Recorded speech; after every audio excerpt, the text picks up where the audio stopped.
le 14 mai aura lieu un comité interministériel du tourisme dans lequel va être acté un certain nombre d'éléments et de dispositifs spécifiques à notre filière.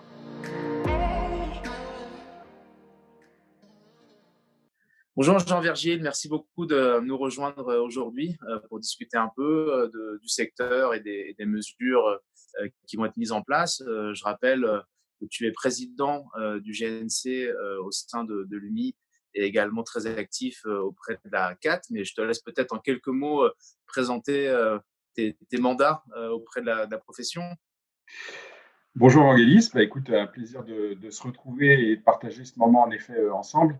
Le GNC, donc en effet, qui m'a fait confiance, les différents groupes hôteliers, principaux groupes hôteliers donc, qui sont implantés en France, d'ailleurs d'origine française ou étrangère, et historiquement qui est associé à l'UMI depuis 1994, l'UMI qui est l'Union des métiers de l'industrie hôtelière, qui est le premier syndicat de la branche café, hôtel, restaurant en France.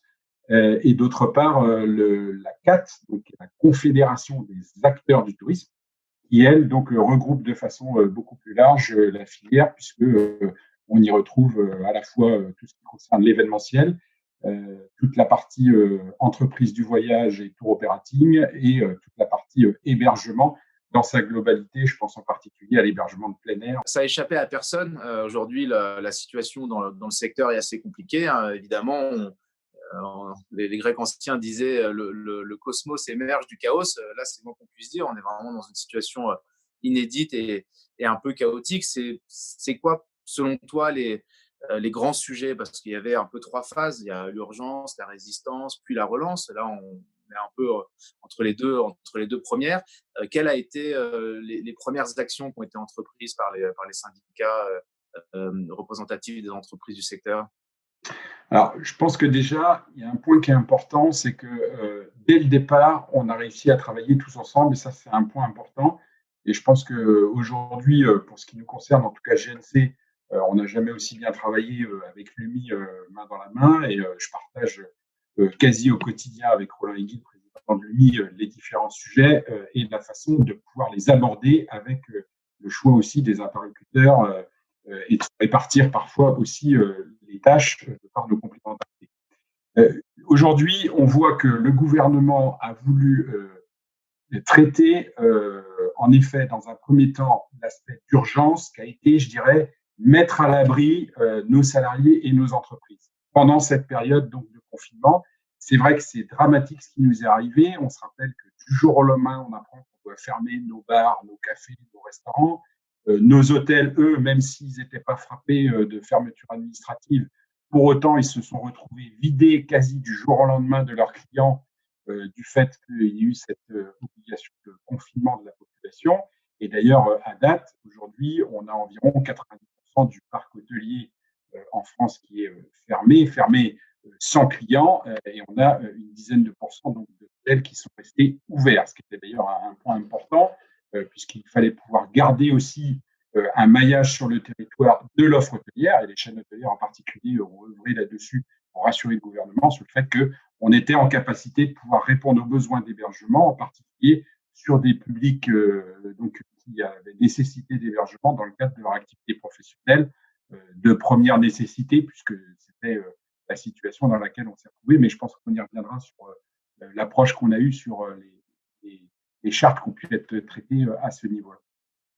Pour ce qui est de le besoin de travailler en effet ensemble, il y a eu ce travail aussi, ou cette mise en place de points de rencontre très réguliers avec le gouvernement. Donc sur un schéma hebdomadaire qui est qu'on a une call le lundi avec présidé par Bruno Le Maire, qui est généralement accompagné d'un certain nombre de ministres, et systématiquement notre secrétaire d'État, notre ministre du Tourisme, donc Jean-Baptiste Lemoyne. Et cette call a pour vocation de réunir les grandes fédérations professionnelles, on va dire les grands acteurs de l'économie, et bien entendu avec un focus particulier sur notre filière qui a été identifiée dès le départ par le gouvernement comme la filière la plus impactée et pour laquelle ça allait être bien entendu le plus compliqué et qui subissait cette obligation d'arrêt du jour au lendemain. Donc cette call qui a lieu généralement le lundi, qui a permis sur les premières semaines de faire un état des lieux et remonter au gouvernement ce qui se passait sur le terrain, et dans un second temps, de pouvoir commencer à ajuster les différents dispositifs en place. On a 3 phases. On a une première phase qui a été la phase, en effet, de sauver, de préserver les entreprises et de sauver. Donc là, en effet, il y a eu à la fois les dispositifs financiers, dont le PGE en particulier. Je rappelle qu'il y a le dispositif aussi Fonds de solidarité. Il y a aussi un outil qui correspond bien à notre besoin, qui est le prêt BPI Tourisme. Court terme, en effet, ça va me mettre à l'abri. Et cela dit, dès l'année prochaine, il va falloir que je commence à rembourser. Et en plus, sur une durée qui est assez courte. Et quid de comment je vais être capable de rembourser? Et ça a été beaucoup d'interrogations pour les professionnels, et ça l'est, puisque, en effet, on n'a pas forcément une visibilité absolue sur la reprise et en tout cas les niveaux d'activité. On s'attend en tout cas à ce que cette reprise d'activité soit longue et difficile. Donc, on a en effet ces dispositifs sur la partie financière. Le chômage partiel qui a été un point important et sur lequel, tu l'as vu, on a bataillé pour pouvoir avoir un ajustement concernant notre filière, puisque la filière des HCR a une spécificité, c'est que nous sommes sur une base de 39 heures et non 35 heures, c'est bien notre convention collective, 35 heures plus 4 heures supplémentaires, et donc payées en heures supplémentaires. Et donc, du coup, cette spécificité n'avait pas été intégrée au départ par le gouvernement, et ce qui montre bien que ça fait partie des sujets sur lesquels on a traité des ajustements. Et on s'est fait entendre, en effet, auprès de LPCO sur le fait d'ajuster cet élément à notre spécificité de filière. Donc aujourd'hui, on est bien sur une base de 39 heures. Et puis, donc, après, sur les autres dispositifs, il y a le fonds de solidarité, qui est aussi un élément qui a pu répondre ou peut répondre donc, dans un certain nombre de cas. Donc, c'est vrai que l'État a mis plusieurs dispositifs pour tout de suite pouvoir rentrer du cash, alléger les charges, et en particulier sur la partie chômage partiel, ce qui est une bonne chose. La deuxième phase, elle est la phase, en effet, de sortie de ce confinement et de reprise d'activité. Je dirais reprise, soit réouverture pour ce qui est de la restauration, ou tout simplement reprise, remontée en puissance, on va dire, de l'activité hôtelière. Et ça, donc aujourd'hui, on a nécessité d'avoir une date. Et ce qui est très compliqué, c'est qu'aujourd'hui, nous n'avons pas acté de date. Alors, ce qui a été convenu avec le gouvernement est la chose suivante, c'est que le 14 mai aura lieu un comité interministériel du tourisme, présidé donc par Édouard Philippe, dans lequel va être acté un certain nombre d'éléments et de dispositifs spécifiques à notre filière. Donc, qui seront en plus des dispositifs, ou en tout cas différents dispositifs initiaux qui ont été donnés pour, on va dire, une bonne partie de l'économie française. Il y a une rumeur sur le début juin, je crois. Espérons que ça Voilà, soit alors, faisable. au niveau des dates, ce qui est convenu, comité de filière le 14 mai.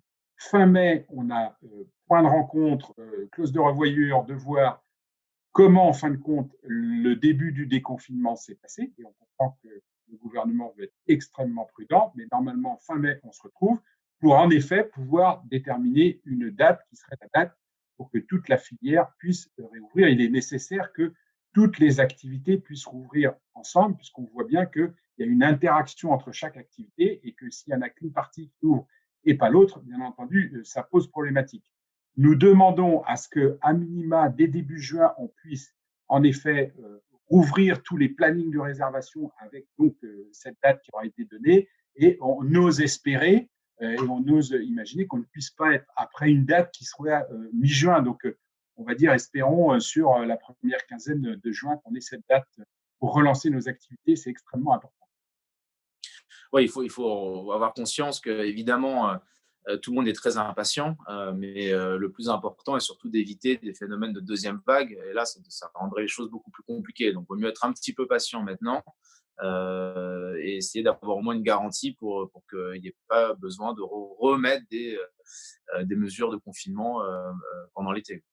Tout à fait d'accord avec toi, c'est-à-dire que c'est quelque part d'appréhender cette réouverture de façon responsable, et quelque part notre responsabilité, elle est d'une part la réassurance sanitaire, et il faut réassurer dans un premier temps le gouvernement sur notre capacité, en effet, à pouvoir donner des garanties. Ouais, sur ce point, je pense que c'est vrai que la profession, elle a l'habitude des normes sanitaires dans l'alimentaire, elle a l'habitude de se faire contrôler, de se faire certifier. Alors, c'est sûr qu'il faudra qu'on adapte à ce qui est le problème du virus et du Covid, mais on a quand même des professionnels de la propreté et des normes sanitaires, notamment dans l'alimentaire. On est armé pour mettre en place ces sujets-là dans nos établissements. Complètement. On est tout à fait armé et Sébastien Bazin, donc le président du groupe Accor, a été missionné par le gouvernement pour être le coordinateur des différentes initiatives qui avaient commencé à se prendre parce que, comme tu le dis très justement, nos professionnels étant déjà acquéris à ce genre de process, beaucoup d'initiatives sont arrivées très rapidement et donc du coup, il y avait un besoin de coordonner en fin de compte toutes ces initiatives pour faire en sorte qu'on puisse avoir un socle commun. Et donc, ce qui a été proposé au gouvernement, et donc ça a été remis au président de la République, un protocole sanitaire qui est en fait quelque part un cahier des charges commun et on va dire les critères minimums pour pouvoir réouvrir un établissement dans la filière des cafés, hôtels, restaurants. Alors, avec forcément une difficulté, c'est que notre filière, elle est très diverse. C'est-à-dire que on peut parler à la fois du petit café de quartier et à la fois du grand palace de 200 chambres en hôtellerie. Et donc, bien entendu, les infrastructures immobilières ne sont pas les mêmes.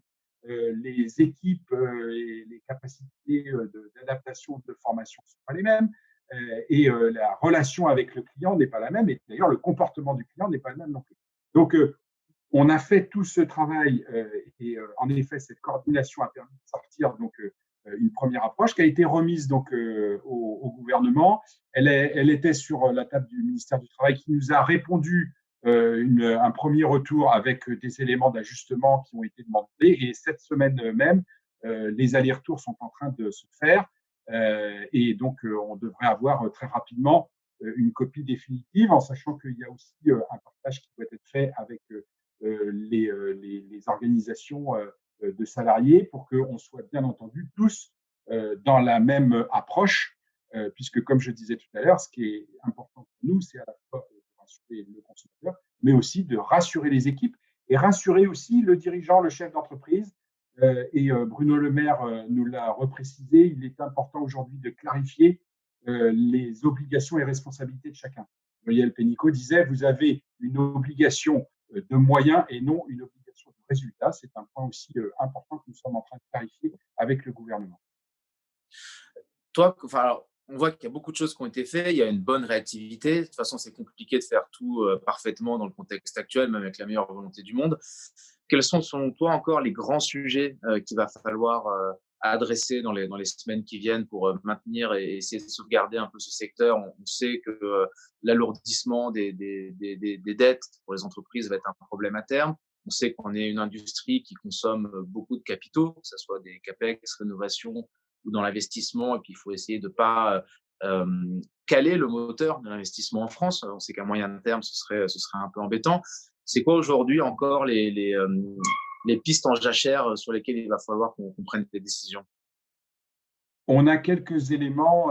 On a d'une part, après cette phase en effet d'urgence, on va dire, on a la phase donc de réouverture et la phase de reprise.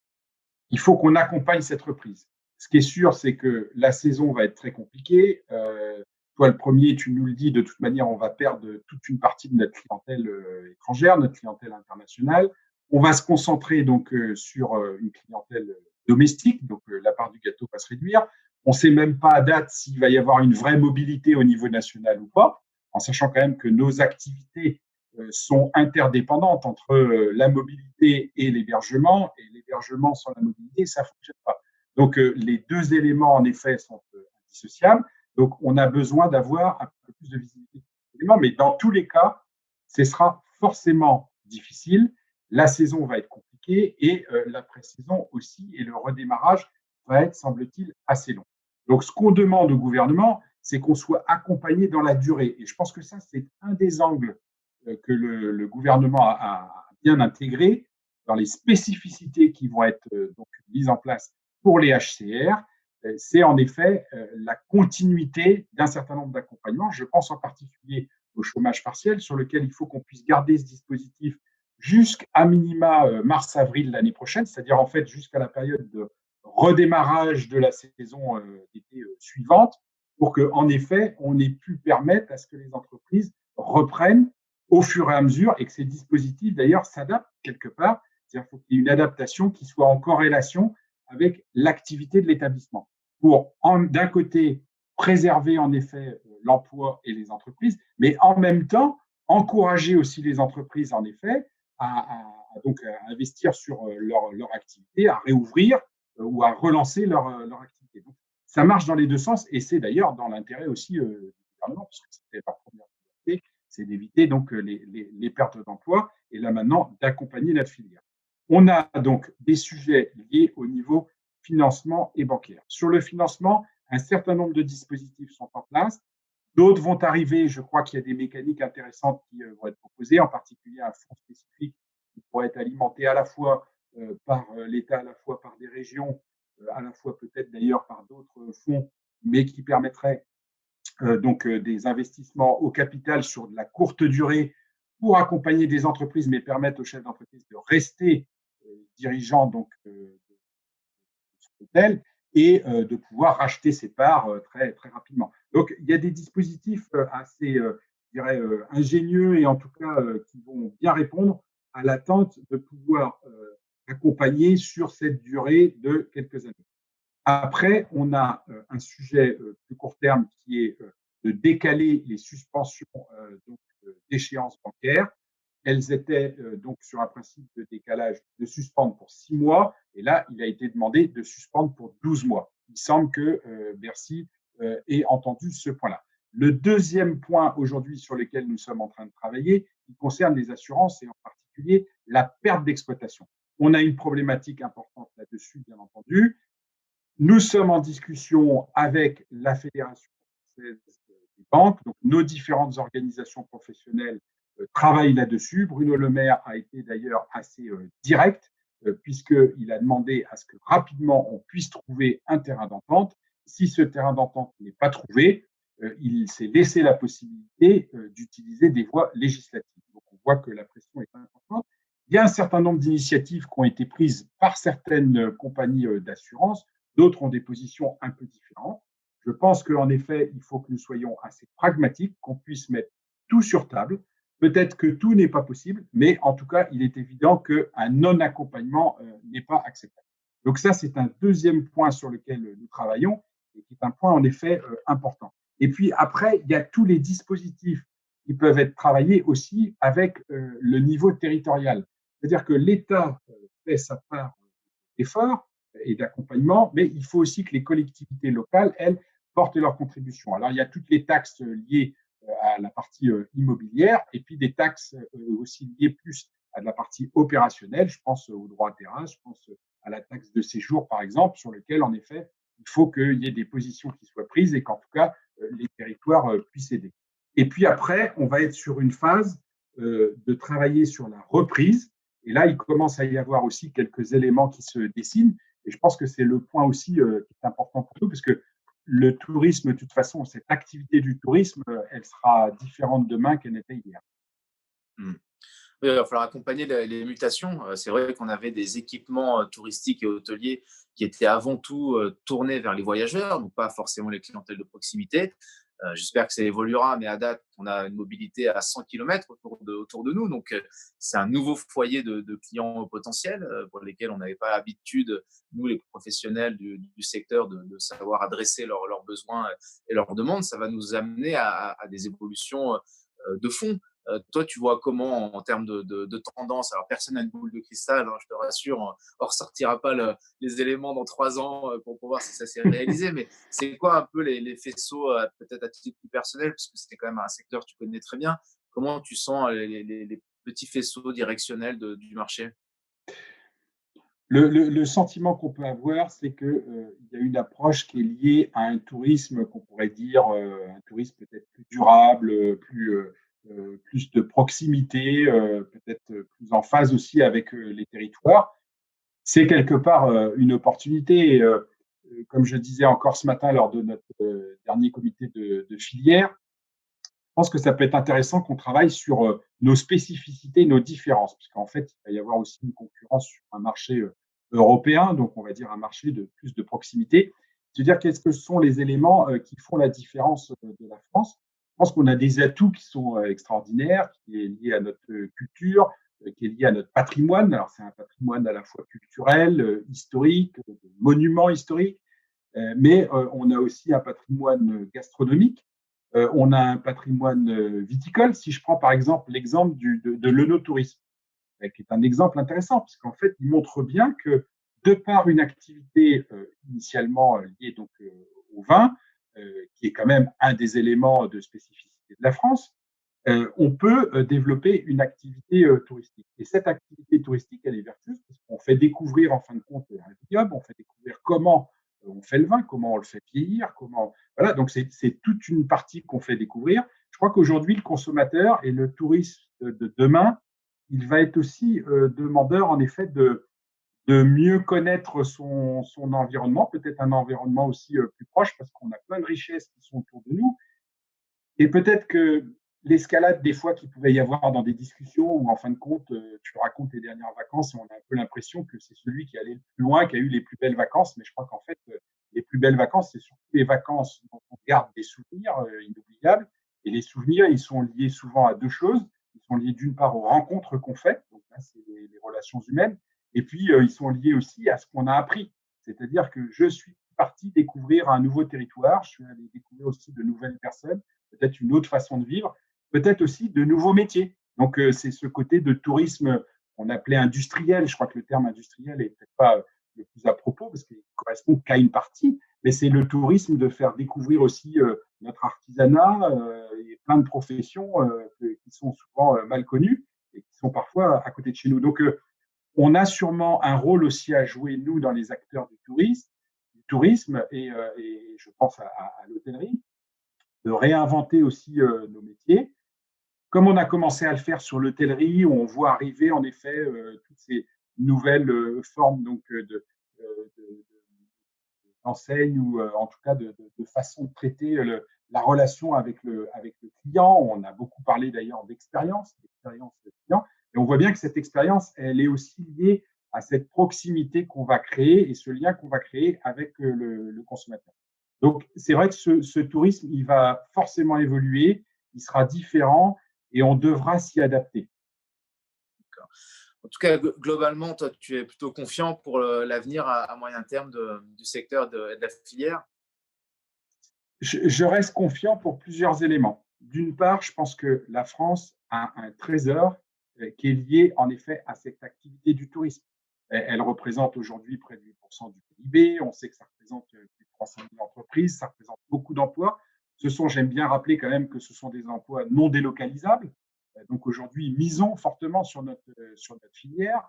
Et je pense que c'est aussi une filière qui a une capacité d'adaptation qui est très forte, parce qu'en fait, c'est peut-être ce qui en crée sa difficulté, qui en crée aussi tout son atout, c'est-à-dire la multitude des acteurs, parfois d'ailleurs de petits acteurs, ce qui les rend souvent plus vulnérables, mais en même temps, ça leur donne aussi cette capacité à beaucoup mieux s'adapter. Et on voit, y compris au niveau de nos chefs hôtelières, qu'aujourd'hui, on a aussi cette capacité à nous adapter et peut-être une meilleure capacité d'adaptation aujourd'hui qu'hier parce que on a aussi tout ce travail qu'on fait avec nos franchisés, avec nos partenaires, qui ont une approche aussi des fois plus indépendante, mais qui souvent sont aussi bien intégrés dans leur territoire, dans leur secteur. Et ça, c'est un atout. Donc, je suis assez confiant à la fois sur, je dirais, le patrimoine que la France a aujourd'hui et qui est un atout numéro un pour l'activité du tourisme, en plus, bien sûr, de notre situation géopolitique qui fait qu'on est la première destination touristique mondiale, en tout cas en termes de trafic, si ce n'est en termes de dépenses. Et en même temps, c'est cette capacité d'adaptation des professionnels avec, il faut le reconnaître, ces dernières années, énormément de progrès au niveau de la profession. Et je pense qu'il y a de plus en plus de compétences. Et on voit arriver aussi de nouveaux profils dans nos métiers qui parfois ont peut-être été décriés, mais en même temps, c'est aussi des fois avec de nouveaux profils que ça donne une nouvelle vision et une façon peut-être plus facile, plus opportune de s'adapter aux besoins du consommateur. Très bien. En tout cas, Jean-Virgile, merci beaucoup pour toute l'énergie que tu déploies pour défendre le secteur et faire entendre les messages au niveau du gouvernement essayer de coordonner un petit peu l'ensemble de ces actions. Je pense que tu te joins à moi pour inviter tout le monde à découvrir davantage notre beau pays, ses terroirs, ses régions et tout ce qu'il a à offrir aussi en termes de gastronomie. Je suis d'accord avec toi qu'on peut passer sa vie à parcourir le monde et se rendre compte que les choses les plus intéressantes et précieuses sont parfois à quelques encablures de là où on vit. Merci encore. Bon courage pour la suite. Hein. Je pense qu'on est au début du chemin. Et puis, on se tiendra informé. On écoutera tes comptes rendus avec attention sur comment on peut soutenir ce secteur. Merci beaucoup, Jean-Virgile. Merci, Evangelis. À bientôt.